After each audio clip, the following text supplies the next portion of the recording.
Thanks, Winston. And thank you for having me here. I did a story for Winston last year, and that's when I found out I had a twin at the age of 60 that I knew nothing about. So that was quite a story. But tonight is even more of a story to my heart. Just a raise of hands, my story is about life with autism and being a mother of an autistic child. Just, you can raise your hand or not, but how many of you have had autism enter your life either through family, friends, or coworkers? Thanks. Well, autism entered my life through my daughter. This was about 23 years ago, and I'd never even heard of the word autism or what it was about. Unbeknownst to me, my daughter was showing me all of the signs. Just a little backstory. Jenny was born in 1993 in Yellowknife, Northwest Territories in February, in one of the coldest days of the years. And I remember my friend saying to me, "Oh, Janet, you're having another boy, the way you're carrying," and I had already a son named Chris. And I thought I was having a boy too. And I remember after Jenny was delivered, the doctor says to me, "Oh, Janet, you've got a beautiful little girl." And I said, "Oh, that's okay. I know it's a boy as long as he's healthy." He goes, "No, Janet, it's a girl." And I said, No, it's okay." He finally put the baby in front of me, and I said, "Oh, it's a girl. She's beautiful." So life was good until Jenny became extremely ill when she was a baby. We almost lost her. I remember one evening she got a very bad fever, and she had very bad diarrhea and vomiting, and I rushed her to the hospital. And it was a young intern, and he said, "Oh, just give her Pedialyte, she'll be fine," told me to go home. I wasn't comfortable going home, but I went. And then 2 hours later, it got worse. She was so lethargic, she was like a Raggedy Ann doll. She was burning up, and I rushed her to the hospital. I remember the emergency doctor taking and rushing her to a room, and the nurses went with her. I was by myself at the time. I was crying, I was upset, but I was still trying to be strong for Jenny. One of the nurses came out and said to me, "Okay, we're taking fluid out of her spine. We think she might have spinal meningitis because her white blood count is so out of whack." And I'm going, what? What's going on here? And to this day, the doctor could not tell me what really caused the way she was. But I myself know what happened, but that's another story altogether. So about a week and a half, we had her discharged out of the hospital. And I remember the doctor saying to me, "Wow, this little girl's a fighter. She's a trooper." And so I'm thinking, okay, we're going home. Life is back to normal. Or so I thought. You see, Jenny, before she got sick, she was growing and developing as normal as she should have been at her age, both mentally and physically. She was always eye contact people, very sociable, very outgoing. Everybody used to say, "Oh, she's a mini you, Janet." She was saying her words. And that Jenny disappeared. She was gone.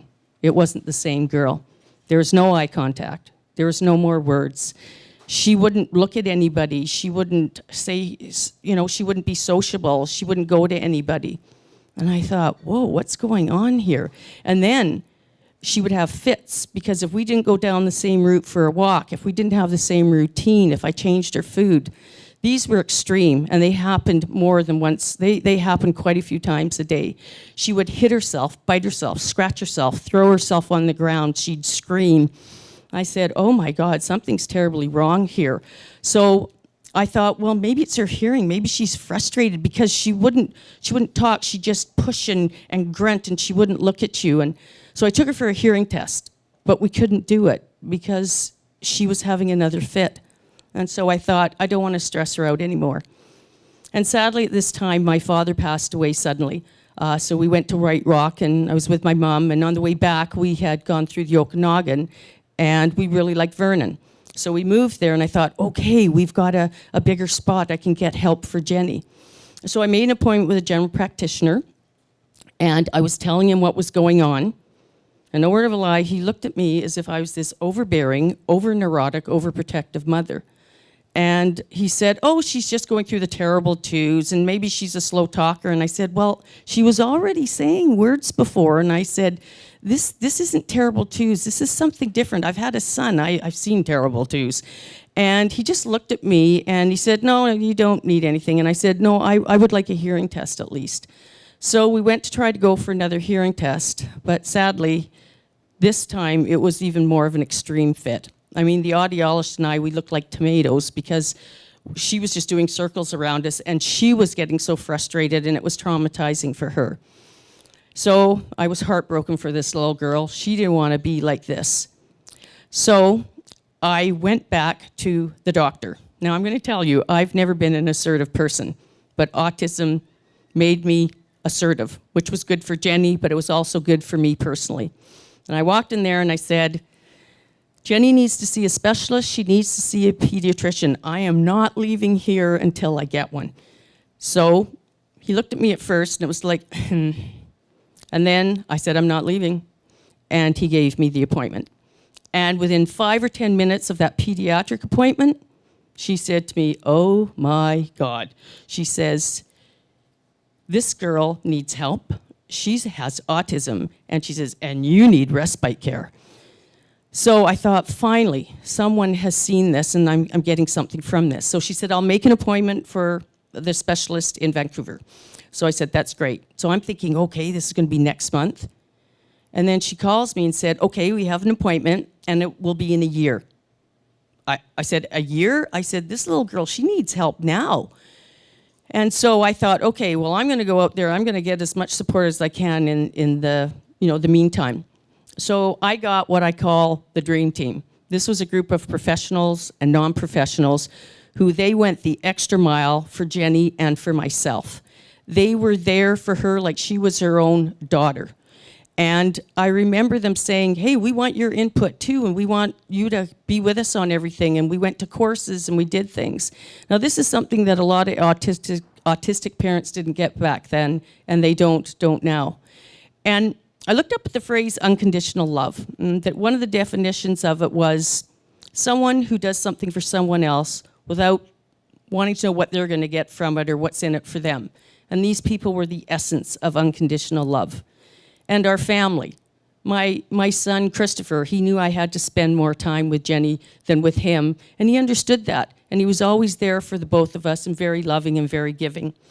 And I always talk about the silent hero, which is Mr. Sparkles, Jenny's dog, who was always there for Jenny. He seemed to sense things for her, and he was very therapeutic for us all.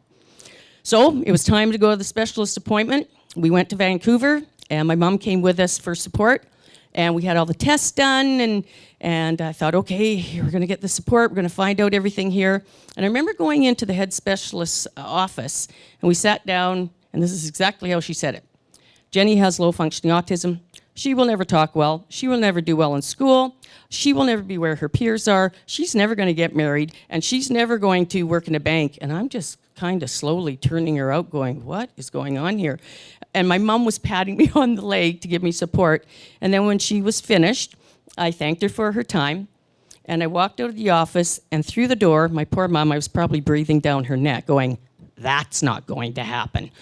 So when I left that office, I said to myself, Janet, you're going to go out there and you're going to get more support, and you're going to do everything you can for your daughter so that she can live a rich, fulfilled life. And that's exactly what I did. I went outside of Canada. I found a great couple called Samantha and Bernard Kaufman in Sheffield, Massachusetts. They did a movie quite a few years ago called Sunrise, A Miracle Continues, and it was about their son, Ron. So I got all this information because I was a single parent then, and I couldn't afford to go there. But we worked it all together with the dream team. And then after a while, Jenny did talk. She did come out of this inside world that she was in. She started socializing, although it was still hard for her. And then in grade 10, she said, you know, Mom, I don't want this special needs help anymore. I want to do this on my own. So we said, okay. And the teachers, students, and her friends who accepted her for who she was said to me, this girl has got the hardest work ethic I've ever seen. she's a role model for us. And I also saw in Jenny's life how much she liked to do art. She loved to draw. I thought her hands were going to fall off because she was always drawing. She loved writing stories, and she loved animation. She could act out any animation movie for you. So I surprised her, and I took her to Vancouver, and I'd made an appointment for a tour through Rainmaker Animation Studio. And I remember she had this aha moment, and she stood in the hallway and went, I don't want to go back to Vernon. I just want to stay here, and I want to be an animator.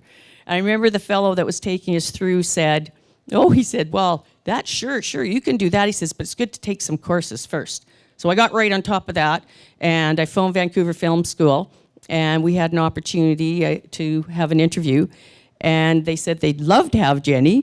The only thing was that, there was a lot of things that she had to do to get into the school, because there was people from all over the world that went there. So I remember when we were driving home, Jenny says to me, Mom, she says, I'm not that good. She says, people from all over the world, I'm not going to get in there. And then she'd go, and grade 12, I haven't even passed grade 12. I don't think I'm going to pass grade 12 either. And I remember looking at her and saying, Jenny, I believe in you. I trust in you. I'm confident in you. Just believe in me, because I know you're going to do it and you're going to get in. And I just remember we had a hug, and she said, thank you, Mom. So while all this is happening, her grade 11 teacher in writing class came up to me and her one day and said, okay, Jenny's writing this story. She's got to publish it. And I remember all the other students from the class coming up going, yeah, we don't even want to read our stories. We just want to listen to Jenny's. We want to know what happens. She's got to publish this. So I remember in my peripheral vision, a little smile coming on Jenny's face, because she's a very humble soul, and I knew she was thinking, it's so nice to be accepted by my peers. It made her happy. And then there's her mother, yeah, we got to publish this story. You're going to do it, Jenny. And everybody's just sort of looking at me. Jenny and I are very yin and yang to this day. So you're probably wondering, what happened? What did Jenny do? Did she get all her dreams? Did she do all this? Well, I'm happy to say Jenny's with us tonight. And I put it in a phrase when people always ask me what happened to Jenny, and I say, well, she trekked through the trenches of bullying, and I'll give this girl credit for the days she had to go to school every day and what she was up against, but she always knew she had her mama bear there.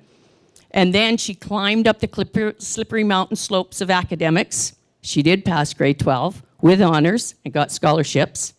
And then she did jump on top of the peak of the mountain. She did get into Vancouver Film School. She graduated in 2D and 3D animation. And that's not the last of it. She jumped on top of the cloud, flew above it, because between the 2D and 3D animation courses, I had found a publisher for her who wanted to look at her story. They wanted it. And in 2015, she became a best-selling published author. She is writing the sequel to it because it is a trilogy. So as a mom, I'm a very proud mom. But I'm happy for her and what's happened in her life. And I wanted to share this story to shed a different light about autism, because there's still that stigma box around it. And I wanted to show how these individuals are beautiful people, and they're such an asset in our society and our workforce. And my message I wanted to give to you all tonight, because I give this message not only for the autistic community, but for each and every one of us, comes from people who say to me after they hear her story, wow, if she can go everything she went through and she's at where she's today, what is stopping us from breaking down our barriers and shedding our fears and going after our dreams and goals? So I hope Jenny's story can be an inspiration for people and a role model that whatever we have in front of us, we can do the best that we can and reach our peak. And as a mother, this has been a joy of motherhood, and I will always be her rock, her voice, and her sounding board. Thank you.